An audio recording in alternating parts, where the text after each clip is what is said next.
اے اللہ امیر معاویہ کو حاجی بھی بنا دے، مہدی بھی بنا دے، اور اس کے ذریعے لوگوں کو ہدایت عطا فرما۔ اب یہ نبی علیہ السلام کی دعا ہے، وہ نبی جو مستجاب الدعوات ہیں، وہ نبی جو ارادہ کرے کہ قبلہ چینج ہو جائے۔ اللہ فرماتا ہے یعقوب علیہ السلام بیت المقدس سے آپ نگاہیں خانہ کعبہ کی طرف پھیریے، ہم خانہ کعبہ کو قبلہ بنا دیں گے۔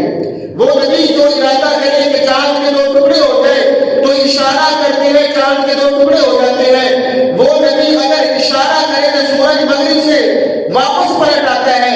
وہ نبی اشارہ کرے تو پتھر بول اٹھتے ہیں۔ وہ نبی اشارہ کرے تو کنکریاں بول اٹھتی ہے۔ وہ نبی اگر اشارہ کرے تو درخت چل کر آپ کی بارگاہ میں سجدہ کرتے ہیں۔ تو صاحبوں جن کے اشاروں میں اتنی پاور ہے، جن کے اشاروں کا اتنا اثر ہے، بتائیے مصطفیٰ جان رحمت کی دعا کا کتنا اثر ہوگا کہ جو حضور علیہ السلام نے امیر معاویہ کے بارے میں دعا کیا، اللہ اس کو ہدایت یافتہ بنا دے، اس کو حاجی بنا دے، مہدی بنا دے، اور اس کے ذریعے لوگوں کو ہدایت عطا فرما دے۔